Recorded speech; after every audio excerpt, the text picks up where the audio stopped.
72% of e-commerce brands have adopted AI so far and seen no financial impact, Youderian? Is that what you're telling me? Yeah, this is the stat that Claude and Anthropic and OpenAI don't want you to know. Yeah, it's kinda crazy, and that kinda make I mean, I think it kinda makes sense when you think about it. It's so we're not early in AI, Yeah. but what, ChatGPT got released 2.5 years ago. AI has really started coming to its own in terms of mind-blowing capabilities in the past, probably 6 to 3 months. A lot of experimentation, a lot of time invested in things, and so, like, the ROI takes a while to pay off. Anyway, I won't, uh, go too much into the why, but yeah, that's what we saw when we looked at, 300 brands, looked at, the ones that have adopted AI, the ones that haven't, grouped them together and looked at their kind of margin profiles and how much money they're making. Yeah, the ones that have adopted AI aren't really making, it's not a So big difference. that's interesting. So it's not actually their self-reported, like, sense that they've made less money. You're saying when you actually examine objectively Mhm. the financial outcomes of these brands, you look at the 72% who have adopted AI in some way. Now that's probably a self-reported thing, right? We've adopted AI. Like you're not like you're not auditing their business, but still, the ones who self-proclaim that probably actually selects for in well, I don't know. Anyway, whatever, however, whatever that selects for, you you have 72% of them saying they have done nothing. Do you think that's mostly about it being early, or do you think? I mean, what's your read on that? It's because you run Ecommerce Fuel, private community for e-commerce, 7 and 8 figure e-commerce founders. Great community, amazing community. I've been a huge fan of ECF for a long time and of you for a long time. So you also have access to the subjective data here, which is like the forums, because that's what ECF basically Mhm. is, right? It's a bunch of forums. And so you not only have the objective data saying this is not making anybody money, but you also have subjectively, like, the threads you're seeing people post and stuff like that. Like, so do you have any sense of why you think? I can think of a couple theories, but why do you think even people who are adopting AI, for all of its apparent benefits, it's not actually, on average, generating a meaningful financial differential outcome? Yeah, I have a couple of theories, and quickly, just to give people a little, quantitative data. People who are adopting AI, on average, their net profit margin 12.7%. Non-adopters are about 12%, but the non-adopters are growing their income at, like, significantly faster than the ones who've adopted AI. And actually, even, like, the revenue per employee is better for the non-adopters than the AI Whoa, adopters, which is that's kinda crazy. crazy. But so, I mean, it's not, like, massive amounts, there's not big changes, but, so point is, it's a mixed bag. The people who have adopted AI are not doing better. Why is that the case? I think a few things. I think, again, like I said, maturity level. Like, when ChatGPT came out, it was pretty mind-blowing that you could talk with a computer, for those of us that have been around for a while. Now it kinda feels common, but you look at the coding functionality in the last 3 months, you look at the level at which, Claude just recently came out so they can control your desktop. I think part of it is it hasn't really got to the point where the learning curve, the time invested is gonna pay off. You've had to spend so much time, and things have changed so fast. You learn something new comes out. Things are changing so quickly. The ability for AI to really be excellent at automating tasks, I think, has matured only really the last, 3 to 6 months, especially the last 3 months. So, yeah, I think it takes a lot of time. Like, even if you're gonna go in and code something on your own, like, let's say you're gonna go code your own ERP or your own, whatever it is, software tool, which Terrible a idea. lot Coding your own ERP is a terrible idea. That's the worst idea I've ever heard. But go a ahead, lot of keep going. the number of amazing things people are coding in our community is mind blowing. Like, I would say probably every week we see at least 2 or 3 people be like, "I can't believe I coded this and it's saving my business real money." But the thing is, there's a huge even with AI, these projects take 100, 150 hours, 200 hours for bigger projects plus, and they can save you 10, 5 to 6 figures for bigger businesses, but that's gonna pay off over, 12, 18, 24 plus months, and you front load the cost. Anyway, so those are some of my thoughts on why. I Gosh, don't think yeah. Yeah, Go go ahead. ahead. Well, No, go for it it. makes me wonder, especially for the founder being the one doing that in some of those bigger businesses, like, is that really the best use? Like, I could see hiring an employee if you were a bigger business, but I mean, exactly to your point, that payback period at 5 or 6 figures actually, for a founder in a large enough business, is not that much.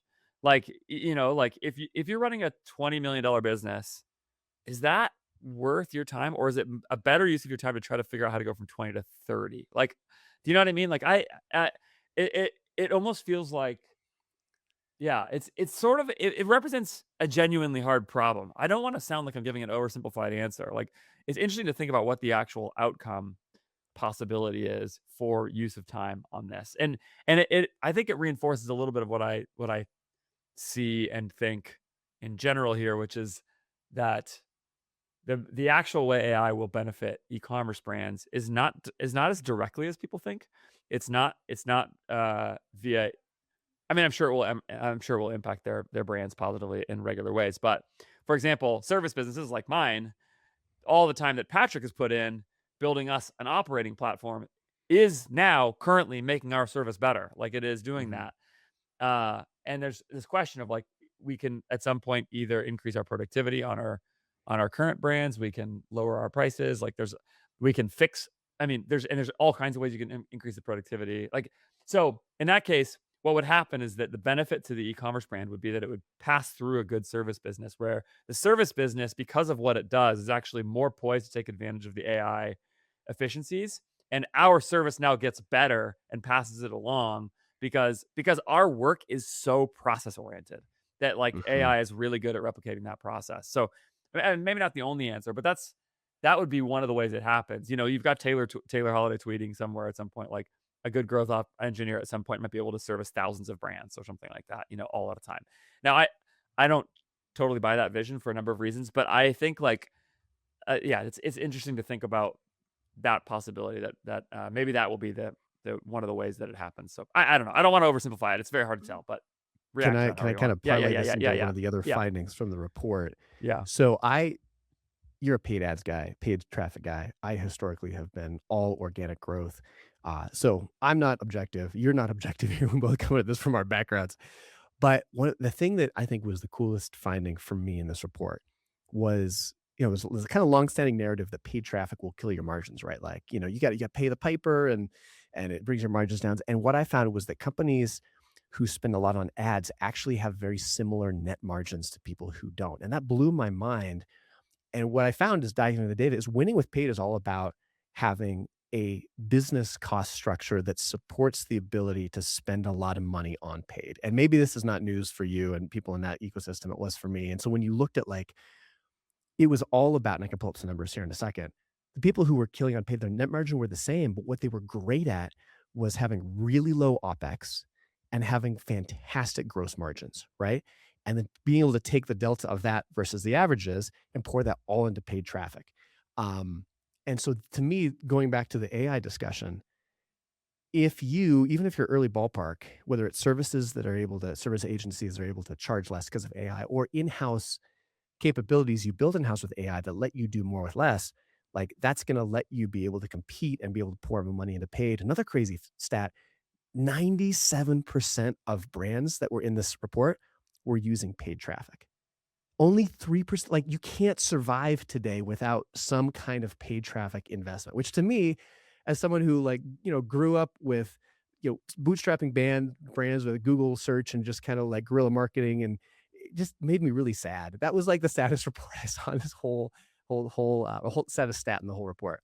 Anyway, but Well, I those, haven't. I It's think those funny. two are tied in. Yeah, I haven't heard of the, like, $0 paid brand for a while. Like, you think about Bandholtz for a while with Beard Brand doing that with YouTube, but I mean, he would certainly say that that sort of faded out in a way that it became less viable for him. Think about Isaac Medeiros and Mini Katana and them going that way again. Organic YouTube, old days of organic social, or like pay to post influencer, which is technically paid, but people kind of put it in a different budget, or in a different bucket than, like, sort of programmatic paid or something like that. And it is interesting that those are all just, like, Isaac sold Mini Katana at some point. Eric is on Meta, like, it's like, it's just interesting. Like, you're right. It's table stakes. It's as part of the business, and the brands that are great at it are the brands that have sort of organized around the strategy you said, which is high gross margin, low OpEx, and then being able to sort of think about using paid social to promote your business. Make the connection back to AI again. What do you why did those two go together in your mind that way? Oh, I just think that, in the future, you were talking about, does it make sense to have a founder be able to be, thinking through and architecting this and spending all this time on AI? And You can make the case for and against that. But I do think for brands that want to continue to do well in the future, being able to have someone driving that really successfully at their company for outsized long-term results is going to help them be Yeah. able to Yeah. build the capex structure that helps them reinvest in the paid. A couple stats Yeah. on the paid side. So if you look at like people who self-identify as paid traffic experts as their competitive advantage, as a percent of revenue. So you take like revenue is 100%, right? Like they spend 39% of their revenue on their cost of goods sold, all in, right? Like fulfillment, product, all that stuff. Everyone else spends 55% on that. And if you look at what they spend on their overhead, they spend 16.5% on their overhead compared to like almost 22% for everyone else. Ugh. So anyway, just that's kind of the breakdown that you're looking I'm really fascinated by that. So say the first one again. at. Which first one? The first stat you said there. Oh, so for cost of goods sold? Yeah. Yeah. So the people who self-identify as being paid traffic experts, they spend 39% of their revenue on COGS all in for fulfillment, everything. And everyone else spends 55% of their revenue on COGS all in. Hey, you watching or listening to this episode right now, don't forget to subscribe wherever you're doing that. I have so many good episodes coming up that you're not going to want to miss. Ezra Firestone coming on the podcast in a little while to talk about what still works after a whole bunch of years in e-commerce. I've got an episode coming very soon with my business partner, Patrick, about what we're building and what we're seeing across our clients right now. Richie Mishiko from She's Birdie is going to come back and talk about a crazy turnaround story. A bunch of good stuff. Subscribe. Leave comments on this episode as well. I engage with every single one of them. Would love to talk to you there. Subscribe. I mean, that makes sense. And I think one of the things that you're seeing there is that, yeah, it's the reason that paid is not in the end negatively impacting margins, like you said, like in the end, that the sort of paid reliant versus not are doing that, is because, yeah, people have designed their businesses for these kinds of outcomes, you know. I think, like, in fact, I even hear 16.5% OpEx and think still too high. Like, I think that number needs to get down below 15 at least, and I think there's a pretty good case to get it below 10. And that's not just with AI, that's with a few different things, but I think, yeah, I think it's really interesting. And even that margin level number is sort of similar to me, where it's like 60 points of landed margin roughly for the paid folks. Yeah, is a really different. It is the case for running a lot of paid. Like I remember working with Simple Modern a while back on a project around their paid approach, and they were an Amazon first business, and it's pretty simple to figure out why, which is that Simple Modern, as they have said publicly, came in really price competitive as a strategy on Amazon, which means their margin was not very high. Their gross margin's quite low, actually, for a brand like this. And then they added paid as a secondary strategy on the back of that to support some other things they were doing, and really had to work hard to sort of claw some margin back in a way that made D2C make sense. But it was the reverse order precisely because of those things, which is like, okay, it was a strategy for a different distribution channel and some of those things. And I think brands need to be really clear about this. Like, what is the actual way your business is structured, and where is the actual advantage for you to go get value in the marketplace, and where should you not be leaning on those things? In some ways, I'm sort of jealous of the lower margin brand that is not so reliant on paid. Like, it sounds kind of nice in some ways. On the other hand, I think the paid game is fun. I like advertising. I like, I don't know. It's like there's a pathway to doing it really, really well there. So there's probably I'm sure both sides see the grass greener on the other side. But yeah, that's very, very interesting. Do you have any sense of what those 55%, or I mean the higher OpEx, lower margin brands are? Like, what kinds of businesses are they? Or is there something about them that's different? Yeah, that's a good question. I don't have it right here. I could crunch numbers for you and get back to you on that. But if you look at the trend from a business model perspective, one thing that was interesting, and it kind of ties into this as well, is the number of people that are manufacturing. Three or 4 years ago when I did this big report was about 40% of people, and that jumped up from 41% all the way to 58%, like almost a 50% bump. Almost every other category, hybrid, private label, drop shipping, reselling products, either stayed the same or contracted dramatically. So, if I had to guess, I would say, in terms of what businesses that have the overhead, they're ones that are probably doing those things, not in the manufacturing, because they just don't have the margin profile to be able to, if you're manufacturing your own stuff, you're going to have a higher margin, which allows you to have that, that cost structure that allows you to do the page. So that would be my Yeah. guess. Yeah. That makes perfect sense.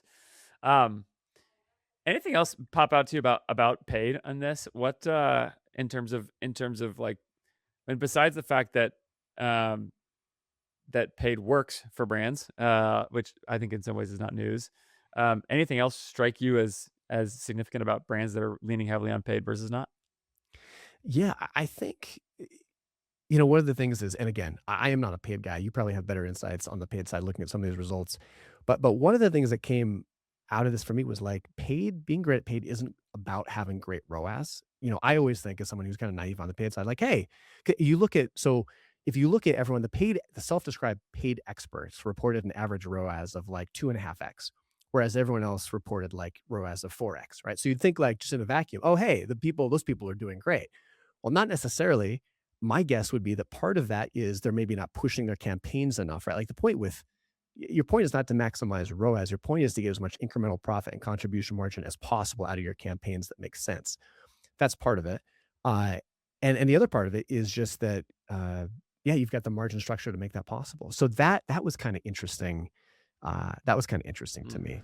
You are building an e-commerce business. You need help efforting your gross margins, and you can do that with my friends at Move Supply Chain. Move Supply Chain is a supply chain agency based in the Philippines, so they're affordable. Keep that OpEx lean while also doing the hard work of hammering away at your supply chain and everything that means. That can mean everything from finding additional manufacturers so that you have some redundancies built in your supply chain, that you don't get caught at some point with something going wrong with one of your factories or a price increase somewhere and you've got no backup plan. Move Supply Chain will help you get all the way through the sampling stage with backup manufacturers. They'll help take on that work for you. New product development efforts as you go and find new manufacturers for that sort of thing. Negotiating things like MOQs, like lead times, like cost per unit, all kinds of things like that. Setting up a 3PLs, including 3PLs in China, if that's an option for you. Move Supply Chain's just seen it all. They're run by folks who have been in e-commerce businesses in the US for a long time, years and years and years of supply chain experience at huge scale, at small scale, everything from food and consumables to classic consumer goods that are sort of one-time purchase, normal stuff. The other thing is that being in the Philippines is actually a really big advantage for you because the Philippines is an hour and a half flight to China, to Vietnam. They don't even really need visas. It's very easy for them to get to major manufacturing hubs, to Canton Fair and places like that, represent your brand on your behalf, and actually even bring with them into any negotiation all the other brands that they represent, which just gives them more negotiating leverage as a representative of multiple brands. They're awesome. They're great people. I've used them and worked with them to build a supply chain myself. Go to movesupplychain.com, get on a call and see what's possible for you. I have countless stories about ways in which brands have saved money, built leaner, better, more effective supply chains with them. Go to movesupplychain.com, get on a call, see if they're right for your brand right now. 2.5 for us is interesting. It's actually still higher than I would have guessed for a lot of brands. Like I think I'd be curious how they're even measuring that number, because that's strongly first purchase profitable, and I bet you that number goes down as brands get bigger in some ways.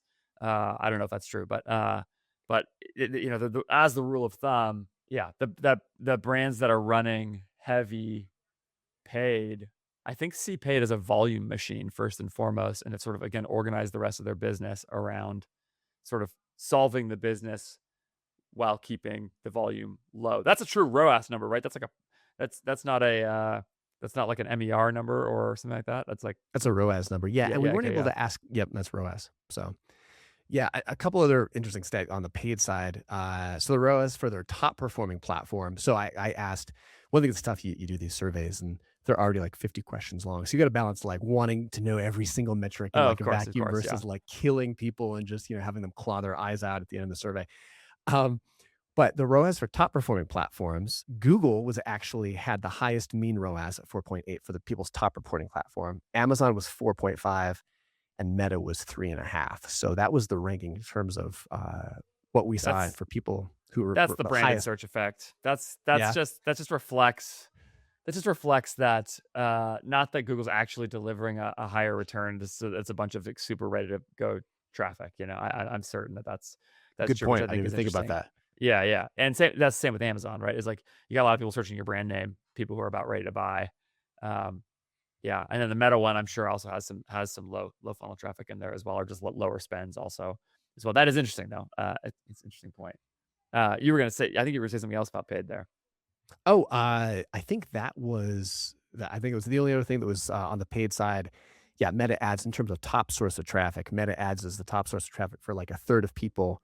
Google AdWords is about 21%, and then it drops off precipitously from there. But Still, that's interesting. I mean, I actually yeah, wouldn't have guessed because and again, I think this is probably showing my bias towards just being in the meta world. So I just talk to meta first people all the time. But still, 20% of brands are Google Ads paid is still their top source of traffic. yeah, you wanna guess what the third one is? After, it goes from yeah, what would you say the third one is? Oh gosh. Are we allowed to include direct or organic search in here? Yeah, of course. I would say direct. Yeah, you're right. Direct word of mouth is number 3 at, Yeah. 11.5%. Yeah. So, Yeah. Yeah. Okay. yeah, That makes sense. All right, good. I was gonna be sad if I was like wildly wrong there. People would be like, "This guy doesn't know anything." it's like Um, you got an advanced copy of the report, Andrew. I didn't see it. I swear I didn't look. Don't do that to me. That was a straight up guess. I'm Yeah. just kidding, I'm just kidding. Okay. That was. I didn't look. I promise. Um. Okay. Yeah. Let's talk. Let's talk. See anything else in the paid side we want to talk about? I am fascinated by that OpEx number. That OpEx number for paid first brands is so interesting to me. I want to linger there for just a second.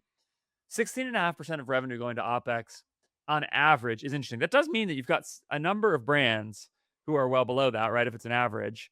Mhm. Do you have any distribution of those outcomes? I'm curious, like how lean brands are getting. Like, what are we seeing is possible for brands at this point? And if you don't have that number handy, that's okay. But I'd love to know a little more of like, what is the leanest brand? What is the sort of 80th percentile plus of leanness for brands? Okay, so if you're looking at there's just a high level analysis of overhead or CapEx, the bulk of stores cluster in the 15 to 20% range. So about 40% of all respondents are in that range. About a quarter run lean at like 10% or below. So there's like 25% of people are 25%. Interesting. Yeah. 25%. Yeah, which is pretty Are good. those okay. Keep going. And yeah, and 15% are like 35% and above, which is just like an anchor that weighs down their profitability. Yeah. So we can get a little bit more. So it looks like this is, and in terms of revenue size, when you kind of get a sense of like how does that play into things, looks like the 25 to 50 meal tier stands out with 42% of those stores running fixed costs at 10% or below. So the 25 to 50 tier has double the rate of like really lean operators of all the other tiers, which makes sense of like you get scale, you get some, you get scale, you can distribute those fixed costs over a larger revenue base. So That's right. Yeah, it's just it's easier to do that at that point. I've anybody who's listened to the show for any amount of time has heard me say this a million times. But a graphic designer who sends an email to 1,000 people costs the same amount as a graphic designer who sends an email to 1 million people. So it's scale like that kind of work scales extremely well. You mhm. pay a little bit more to Klaviyo at that point, but like it's definitely not linear with it.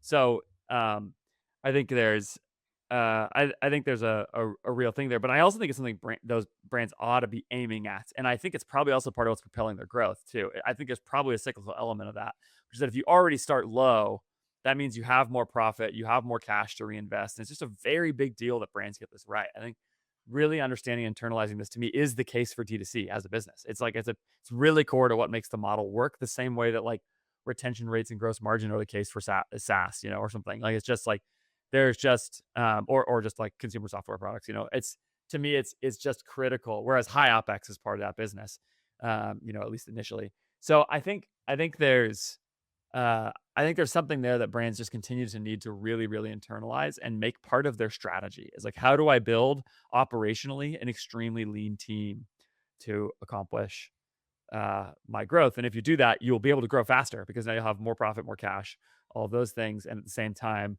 the benefit will compound because as you get more revenue, it will also make it easier to get there. So yeah, I think there's all kinds of benefits. That's before you talk about the knock-on effects of things like, probably having better negotiation with your manufacturers and some of that stuff. Like the scale just really, really helps the business a lot. Yeah, and I think like good metrics, and one thing you can do too is if you want to like be able to cross reference all of this, we've got some really good benchmarking data. You can go in and see like, okay, revenue. I want to compare myself to brands my size, my revenue tier, my competitive advantage.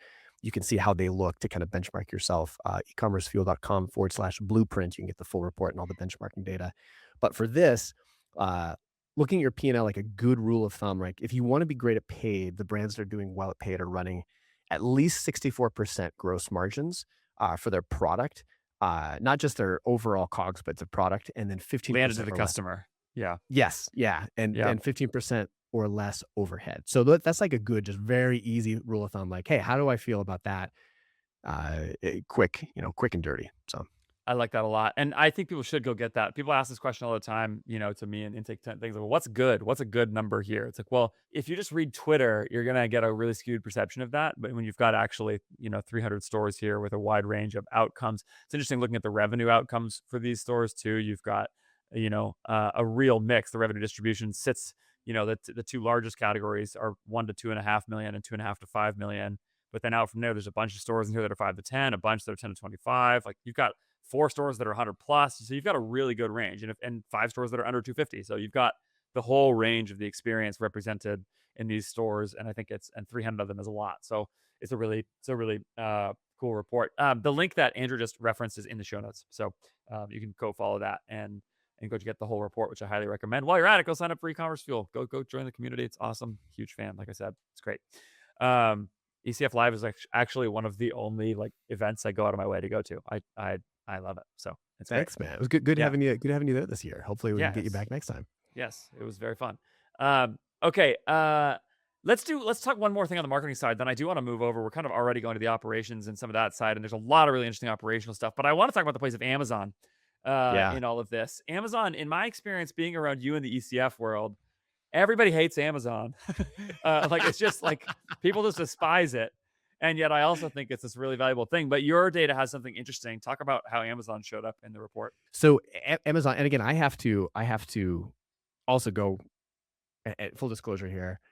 Two things to keep in mind. One, 2/3 of the respondents here are brands from Ecom Fuel, and not that we don't have people that are selling Amazon, but we also focus on we focus on companies that have that are not just Amazon only, right? Like, so that's part of it. Definitely using Amazon as a sale channel, but they're not just Amazon only brands. And secondly, I got to be honest, like I've never liked Amazon. I have respect for them as a company. I think the way their long term thinking has been phenomenal. I think they have been, from the perspective of a seller, I feel like that ecosystem has just been getting worse and worse for sellers over time. And so I am not an objective, I'm not the UN coming in here. Let's just say that. But what we saw, I think the biggest headline here, and then we can dive into a bunch of the other nitty gritty. Two things. One, channel sentiment. When you ask people like, how much do you like this channel? And I asked, how much do you like your channel versus feel neutral versus dislike different channels? And DTC, people's own websites, was probably not surprisingly the overwhelming favorite. Like 92% of people liked the D2C channel, their own channel.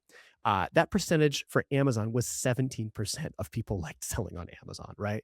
39% actively disliked it. The only thing that beat it was selling on Walmart and TikTok shops. People really hated TikTok shops. But the bigger thing, I think, is if you look at the percent of revenue that comes from Amazon over time, when we started doing this report in 2017, back in the day, about 20% of all aggregate revenue came from Amazon for the group. Jumped up to 27%, then 28%, and then it kind of started falling in 25% in 2022. And we are now back down to almost exactly the same level we were at 2017. And so the story that tells me is like, people are looking at Amazon less as a absolute place to grow and build a business on, and more as a place to generate supplemental income, especially if they already have their own brand. But based on the sentiment and based on just the revenue activity, I think people have finally started to be like, yeah, this is, I'm a little more wary about this. I think partially they've been racking up fees and jacking up fees on sellers for years. I read something recently that only like 20% of new sellers on the platform for Amazon are based in the US. You have a lot of overseas competition. So anyway, a lot of numbers there. We can dive into it, but the numbers are painting a pretty interesting picture in terms of how sellers are approaching Amazon. It's a very fascinating thing to me. On the one hand, people's distaste for it is very understandable for all the reasons that you said. Their support's always been terrible for sellers. So There's a bad. way of So spinning bad. that. There's a way of spinning that story though to say that that's because Amazon is actually more focused on the end customer than the seller, and that they. No, I wouldn't say. I mean, in some ways, their support's incredible for the customer, but the that they're really comfortable with the idea that it's a bloodbath, that this sort of competition drives down prices, and they want the best price for the best customer, and they want people who are going to do all the things that you do to take advantage of the platform, and those people to win. And they're not like, I think there's an interesting way of approaching that. The other thing I'll notice is that a lot of people express their hate for Meta as well. And Mhm. Meta and Amazon have combined to make incredible numbers of sellers rich. Mm. And there is something weird to me about this, which is almost like the thing that you get really close to that builds your business. You also like are the closest to all the flaws of it and all the things that are frustrating about it, while sort of forgetting the fact that, for example, in Meta's case, they have an algorithm that makes it possible for your product to only get in front of the people who are going to buy your product and nobody else, and therefore make you rich. And you get really annoyed when there's like a bug and they overspend, or like when the dashboard on Ads Manager doesn't work well, or in Amazon when they've built out this incredible fulfillment machine that is like 50% plus of all search, so that it's the greatest customer experience in the world. It's amazing. I bought a product last night, showed up to my door 9 hours later this morning. Like that's a real story that happened like right away. It's just like the logistics are incredible, the price is incredible. For all these reasons, Amazon is just and therefore they've attracted all these customers. And so they've built this giant retail store that anybody can access anywhere in the world all the time. And it's amazing. And yet it's so frustrating. And it's because that's where all the money is. So you just give it attention. And I think Shopify doesn't quite get that same heat because they're just a little more in the background. Like, first of all, Mhm. Shopify is awesome. Like, I think they do an amazing job all the way around. But it doesn't feel like Shopify is the thing in quite the same way. It's like it feels like a a hosting service, and so it doesn't have the same level of thing. So anyway, I mean, I don't. It's not at all to minimize. Like, some of the Amazon stories are wild. They're so crazy. I get it. And if Amazon is actually contracting as a percent of sales, then that's interesting too. And you could sort of imagine third party garbage product sellers overrunning the platform in a way that isn't good for the consumer. That actually is sort of a short termism that does some of this. But I don't know. There's just always an interesting dynamic between people's hatred for Amazon with the actual opportunity of Amazon. Yeah, and I do think, I mean, I think there's still opportunity there very selectively. Like if you have a lot of branded search going on, if people are looking for your products on Amazon, you should be on Amazon. My kind of theory about Amazon and worldview about it is it's become just a materially worse place to go to discover products, right? Like if For I sure. need something super cheap, if I need a USB cable shipped overnight, awesome, Amazon's fantastic. If I want to buy a pair of Nike shoes or, an Apple laptop, and for whatever reason, I wanna do it through the Apple website. But even then, I just order a new laptop, do it straight from Apple. Well-known brands, I'm more likely to buy there, but discovery, like, just random discovery of there's so much junk, there's so much low quality stuff. I do almost all of my discovery purchasing off of Amazon these days for kind of that middle ground. Yeah. So, Yeah. Yeah. yeah. I think that's fair. On the other hand, what I will always say to brands is people are all afraid of Amazon cannibalizing your D2C site. And I just don't see that as like the major problem that I mean, for occasional brands it's the case, but there's just a lot of brands where it's like, I'm not gonna buy it, but if I can get it for free shipping and it shows up tomorrow, I will buy it. Like, I think that part of the customer experience is still incredible. And, Yeah. uh, and I think it's easy to overlook that. I also think for subscription brands, it's still a really big win. There's just a lot it's just way easier to manage your subscriptions on Amazon than it is somewhere else. And so, yeah, it's I a great way to do it. Only pushback I'd say there is depends on what type of subscription. I just bought something, like a supplement, last night, and it was on Amazon, but I didn't wanna buy it on Amazon or subscribe to it on Amazon because I didn't know. I mean, maybe it probably is from that brand, but the key term is probably, and I felt much more comfortable buying it directly from the Yeah. website or subscribing to directly from Yeah. the website there. So, in that case, I was like, "No, That's true. no Yeah. way I'm gonna do a subscription," and most subscriptions are consumable, right? So, Right. Yeah, right. yeah. Yeah, Anyway, I think that's a fair concern. Go ahead. yeah, one more last thing on the Amazon front. If you look at the revenue growth, it's also interesting. Stores not selling on Amazon are actually growing faster, 30% versus 23% who sell Yeah. on Amazon. Yeah. And not surprisingly, their average net margin is significantly higher. It's 13.9% versus about 11.5%. So, Yeah. Um, That's a strong anti-Amazon case right there. yeah, Yeah. they're not growing the income quite as income growth is about roughly the same, a little different, but anyway, just some interesting Yeah. little details on that front. So Um, let's talk about operations in another sense, like the supply chain side of things a little bit more. Can you talk about the impact of tariffs from this report? I think it's something that people have said a lot about, but the question I'm sort of most interested in here is uh, how much did brands raise their prices relative to their tariff hit, and did that really affect prices, at least in this sort of selection of stores? yeah, so this is fascinating. A couple big things on the tariff front, and so this is looking just at U.S. brands who were trying to focus the tariff analysis because they were the ones. There is some definite impact on international brands, especially Canadian brands as well too. But this is just looking at U.S. brands. So if you look at like, I kind of looked at three big things across the group. One, in terms of, I asked people to kind of give me a sense of how much did tariffs hurt your income for the year. And overall across the board, it was about 17, 18% hit to income, self-reported.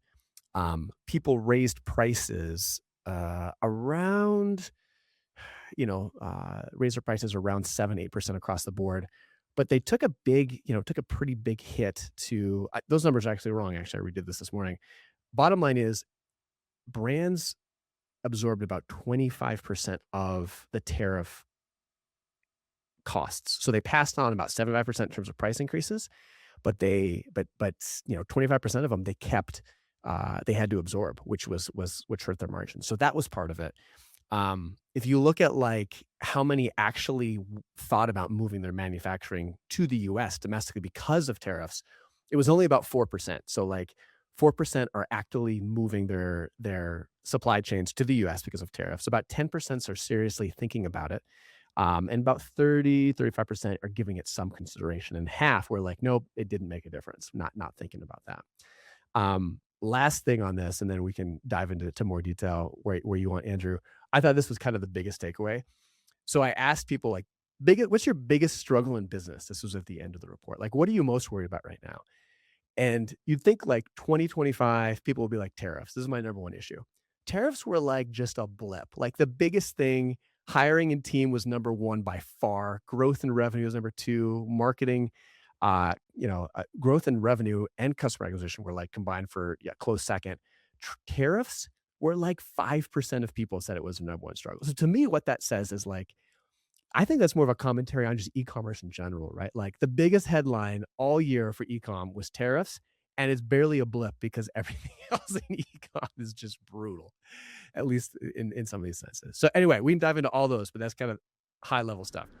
You are building an e-commerce business. You need to get more value from every click that comes onto your website, and you should do that with my friends at INTELLIGEMS. If you're the kind of operator that is really serious about optimizing your store for both growth and profit at the end of the day, INTELLIGEMS is one of those tools that you just have got to be using. Build a serious split testing process into your rhythm so that every one of your funnels, ad funnels and otherwise, is making a bigger impact on your business because you're maximizing the value of all the traffic that comes through. INTELLIGEMS is a very easy to set up, very fast to set up tool, don't need a developer, that will allow you to test the big things that really move the needle in your store. Of course, that includes design changes and copy changes and things like that on your website, but it also includes things like price testing. You can actually test the price of your product, which I bet you pick the price of your product out of thin air, but you don't have any idea what the actual best price for your product is. INTELLIGEMS will let you test that. What about free shipping thresholds and how much you're charging for shipping and the offer you give to a first-time customer when they come? Should it be 10% off for new customers, 20%? Should it be a stacked discount? What about how much discount you're giving for subscribers? All these different elements can all be tracked and tested with INTELLIGEMS, so you can run live CRO tests. And CRO is actually kind of the wrong phrase because it's not just conversion rate optimization, it's actually profit optimization. INTELLIGEMS ties into your profit data, your COGS data on your store, and spits out the answer to which test wins for every test you run, based not on which test converted more, but on which test actually drove the most profit to your store. You can also, of course, see things like subscription rate, give you some checkout related upsells, product upsells, test your different checkout setups. Really, really awesome product that my best clients, like almost every one of my clients really at this point, are using to optimize their stores and seeing huge benefits from. INTELLIGEMS.io. Get it, install it, get testing, build that into your operational rhythms, and make every click that gets to your website more valuable to you and a better experience for your customers. It's fairly interesting.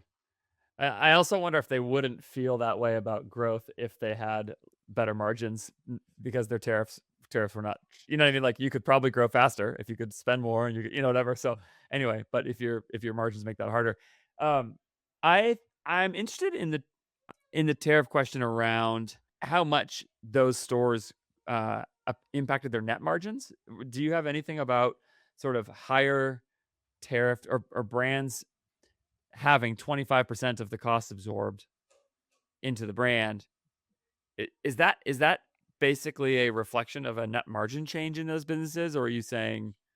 Do you see what I'm saying? Like how do you sort of get to that number? Or and maybe the more interesting question to me is, did tariffs actually negatively impact net margins over the year? Because that would be a sort of fascinating finding if it's like, yeah, the tariffs are there, but actually nobody's net margins really got hurt or growth rates got hurt. Like any year over year comps to indicate those things.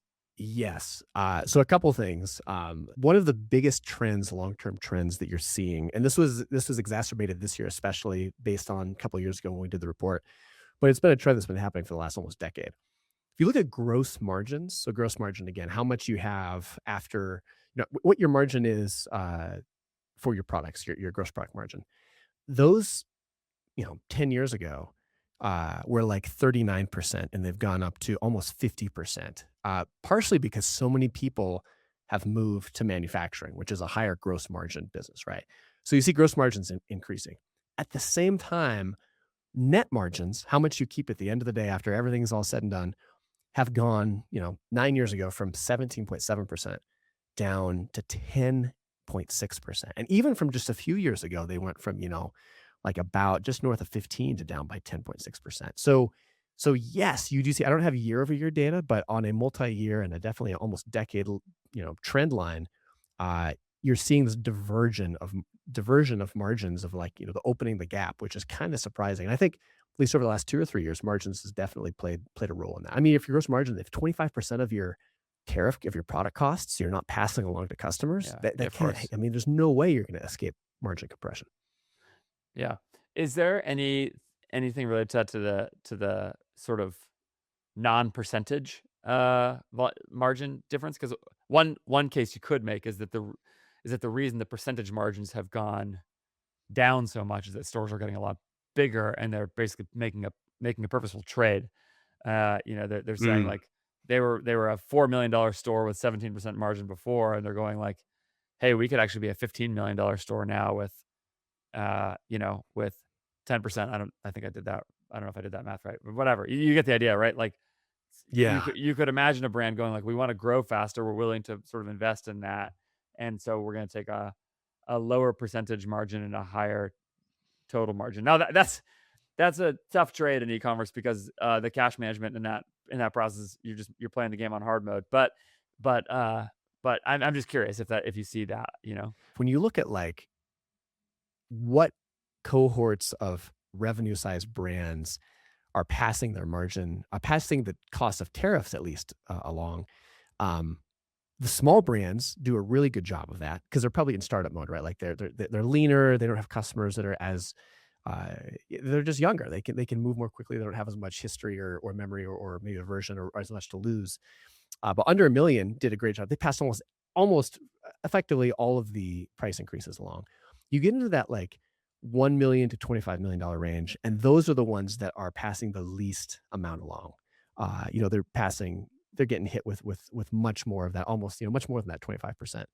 And then you get 25 million and above, and those brands again are starting to optimize more. It seems like for profit, they're doing a better job of passing the cost along. So that's a rough answer. It's only limited to tariffs, but maybe speaks a little bit to that. But again, we happy to dive into that too if you want. No, that's okay. I mean, I think it still makes sense. In general, this gets us towards a couple of other things that are interesting. When you're talking about margin profile for an e-commerce business, you're talking about actually cost delivered to the customer. So I'm curious what data you have about people who are 3PL versus 1PL. Basically, like, are people warehousing their own products? It seems to me that everybody is on 3PL now, but it didn't used to be that way. I feel like people used to ship themselves, and maybe everybody figured out that it was not the best use of their time. What does the data show?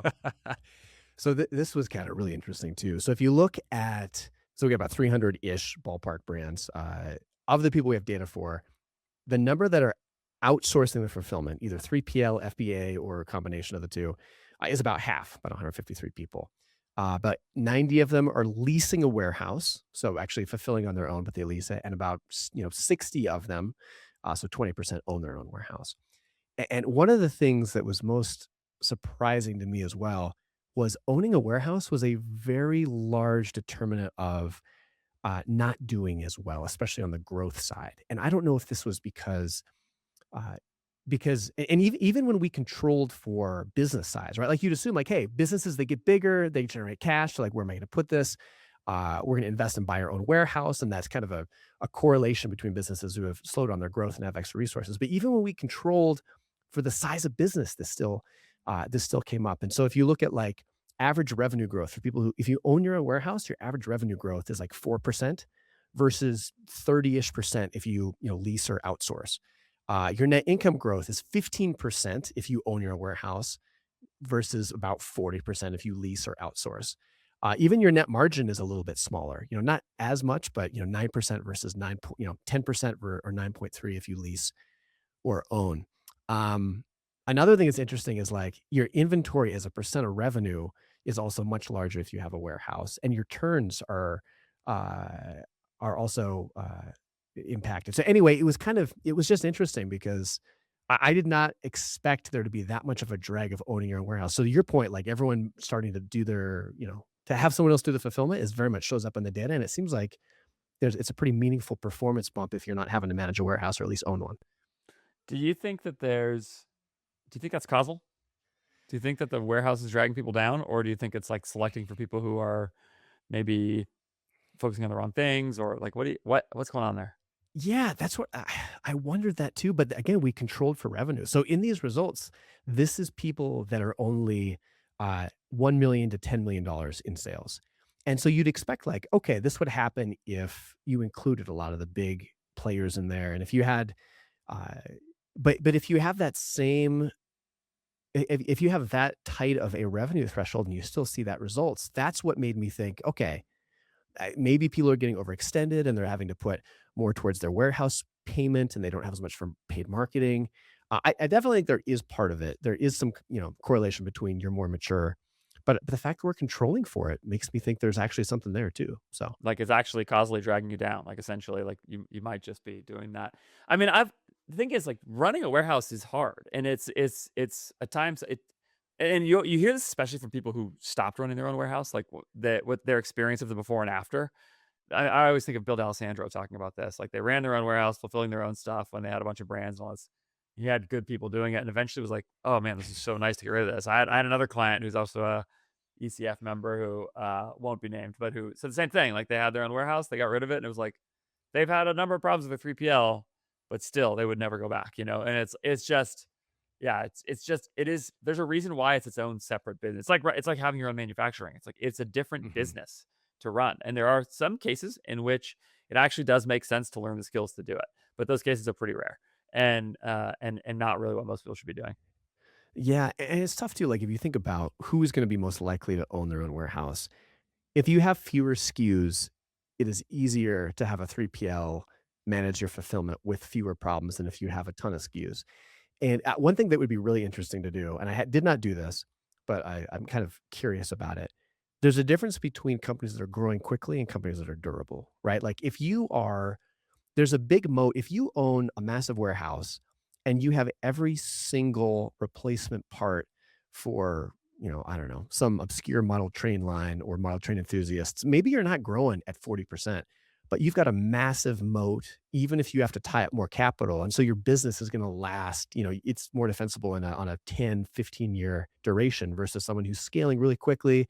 They got three or four hot products. This They're is a great fulfilling them point. quickly out of a 3PL. So this is part of that data, but it doesn't measure the durability because there is like having a great fulfillment with niche product line, having the capital to tie up in that. Uh, Maybe you trade some short-term performance for longevity. Okay, rapid fire, and then on some of these things, and then I want to talk a little bit about sort of an overall picture of the business at the end, and I think something that you've listed here that I think is a really good takeaway. Okay, so let's talk about age of AI adoption. Uh, this is a fun one. This is a fun one. What can you say about that? So this is crazy. People in their 50s are adopting AI at a faster rate than people in their 30s, which seems crazy.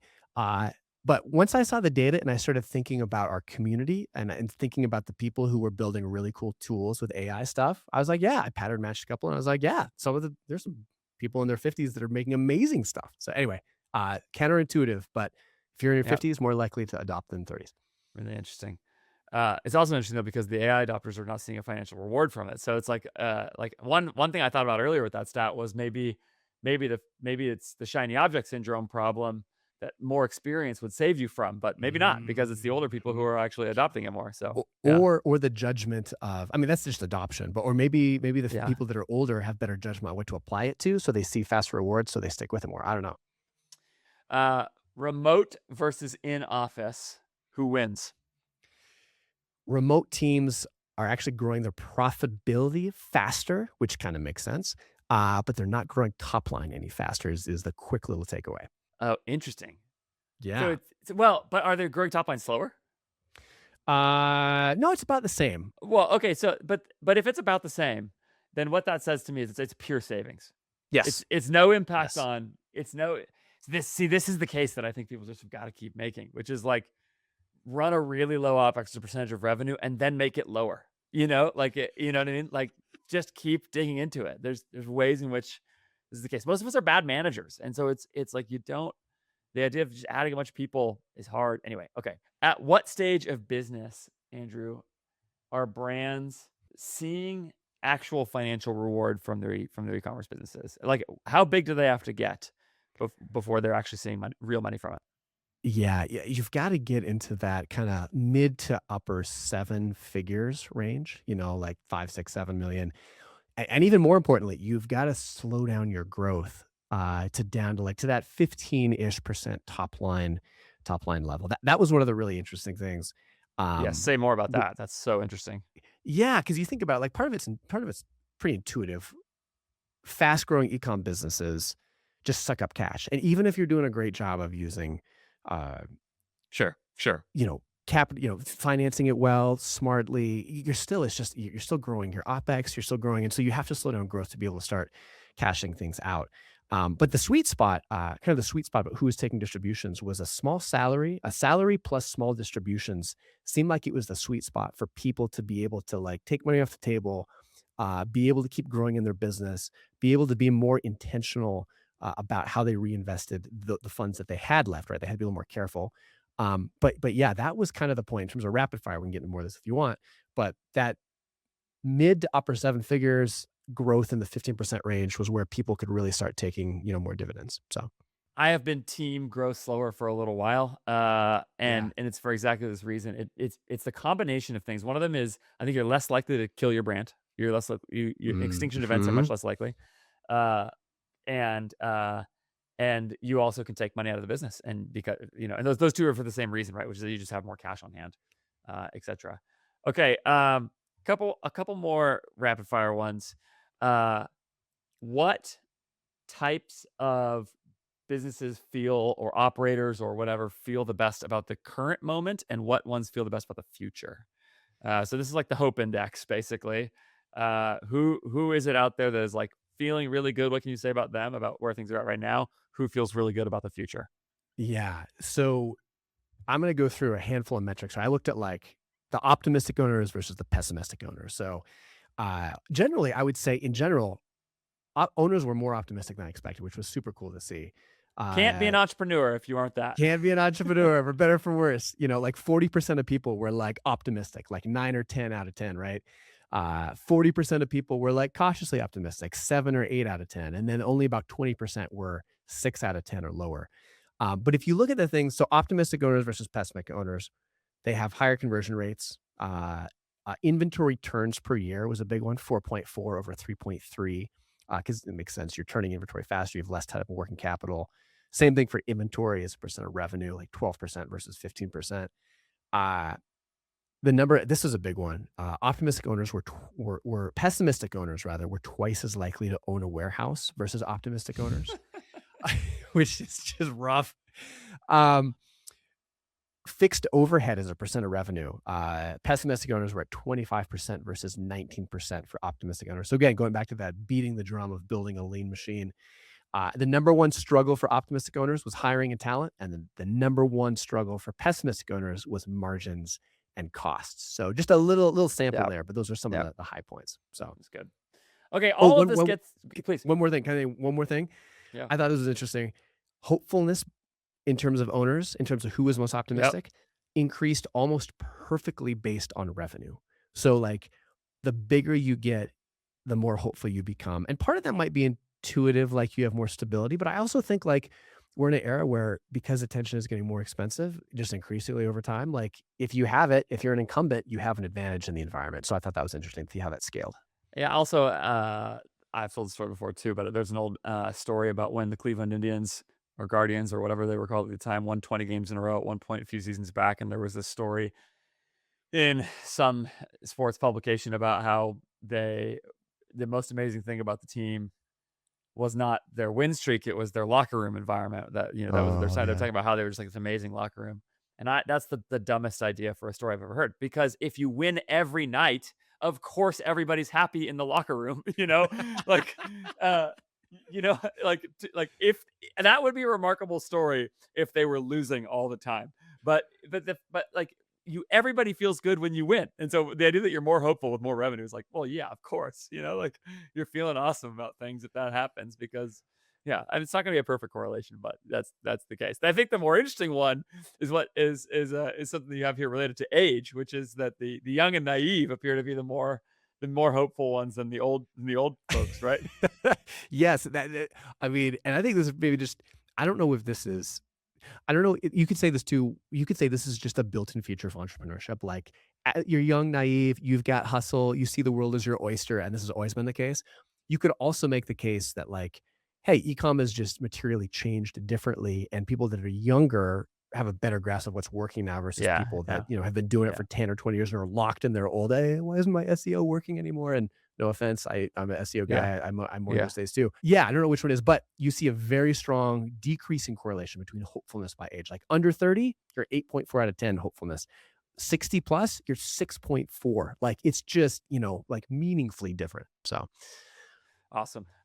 Okay, and then let's do one last thing, which is one thing that you've highlighted to me separately, which is that one of the overriding things that you can see in all of this, and I think a lot of our conversation so far gets at this, which is that ecom is hard and requires. I mean, you're referencing very casually things like inventory turn, working capital. We're talking a lot about OpEx strategies and even CapEx to some degree. And like, there's all of these different elements of what makes, warehouse fees, all this stuff of what makes an ecom business what it is. Talk about financial sophistication among this mhm. group and anything you can say about that. I think this is an interesting point to end on because you're a finance guy. This is where you live, I think, and it's certainly one of the things I feel like I hear you speak with the most expertise about. So I'm really curious to see sort of your read on the environment of these store operators and what people can be doing better, what they're already doing well, and sort of where the future is for them there. Yeah, I think if there's one thing that you as an owner and an entrepreneur need to understand as well as like the two top things you should focus on are of course your product, your customers, industry knowledge, that's just table stakes. But right behind that, I wouldn't say marketing is number 2, although you might disagree kind of in a marketer seat. I say the next most important thing is just deeply understanding your numbers and having deep financial fluency. And so the reason I say this, partially I'm biased, I'm a financial guy, but when you look at the data, I asked all of these store owners to rate themselves. What is your financial fluency? Like how confident are you in your financial knowledge out of a scale of, 5 stars? Um, and you would think like, okay, hey, 4 out of 5, 3 out of 5 stars need some work, right? Like 2 or 1 obviously going to see some real negative correlations. But when you think about like the difference between 4-star and 5-star, you'd be like, okay, maybe there's a small difference there. But like if I'm 4 out of 5 financially fluent, that's pretty good, right? But what I found in the data was like the difference, the jump between like 3 out of 5 and 4 out of 5 were actually pretty close.